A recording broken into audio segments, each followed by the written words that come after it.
Hey guys, what's up? Welcome back to my channel. If you're new here, I'm Janae. I'm a product designer and overall creative, so welcome to the party. Now, you probably already saw the title, but in this video, we're going to be talking about, yes, auto layout in Figma. Now, auto layout has been one of those tools that I've grown to love more over time. In the beginning, it was a little tricky to start using, but hopefully after this video, you'll be more comfortable with using it. It allows your designs to be flexible and scale based on the size of your frame. It definitely saves you so much time in your design workflow. And over here, we want to work what? Smarter, not harder, okay? Period. So without further ado, let's jump into it. So think of auto layout like a smarter frame. Here, we're taking a regular frame. You can see all the objects inside my frame aren't scaling as I'm adjusting my artboard. Here with auto layout, my designs are automatically adjusting and scaling as I'm moving my artboard. So let's create a button using auto layout. So first, we're just gonna grab our text tool and we're gonna just type in button. And in order to add auto layout, I'm just gonna press Shift A on my keyboard. Now you can see auto layout has been added, and on the right side, you'll see this blue icon and you can toggle auto layout on and off. So now that we have a frame that's in auto layout, we're gonna just add a fill. And over here on your right side, you'll see W for width and H for height. Right now, our width is set to fixed, but when we add hug contents, you'll see as I'm scaling and adjusting, my frame will automatically try to hug the word button. And let's say I just need to add more text to this. So let's say add to cart. You'll see that my frame will automatically have room to fit the rest of the words. And yeah, you'll see that it tries to hug the contents as I'm scaling horizontally. And the same for vertically. So let's say I want to add more padding to this. So I'm just going to delete these words. So over here, you'll see the horizontal padding. Let's just make this 40. And let's just make our vertical padding like 80. So now you'll see that auto layout has added vertical and horizontal padding to this. So yeah, that's our first auto layout button. Now let's try another example just so that you can see how auto layout will work with more objects. So I made 4 rectangles and I'm just gonna select all 4 of these and let's add another auto layout to this. So let's hit Shift A.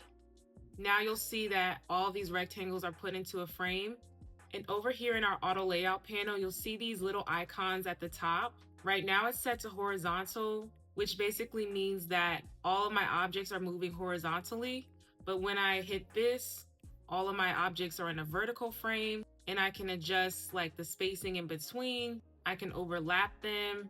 This icon over here means freeform, which basically means that pretty much not using auto layout anymore because I can move all my objects anywhere I want. And you can see that my frame has just turned into a regular layout frame again. So I'm gonna Command Z this.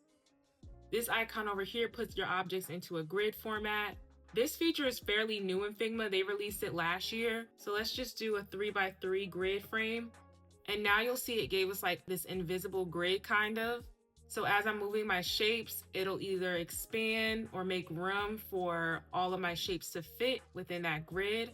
And you can push things out, you can make things smaller. So yeah, I really don't use this as much, but it might be good if you're making some kind of like grid or map and you need things to be modular or even. So I'm gonna go back to horizontal padding for a sec. And in horizontal padding, I can also make it wrap, which means as I'm scaling this way, you'll see that my shapes will automatically start to wrap and bump down to become more vertical. And right here in this panel is your alignment tool. And right now you can kind of see that everything in my frame is aligning to the top left, but I can also align it to different places like top center, top right, middle, bottom. It depends on where you want to align things. So yeah, in the beginning, just start to play around with all of the auto layout tools over here. So you might be thinking, why is auto layout even necessary? Do I need to even use it as a designer? And I would say it is helpful as you're building out larger designs because let's say you needed to add more text here. You can see that your height and everything will automatically start to adjust to fit more objects. And you can easily scale and resize things to make it fit for the screen that you need.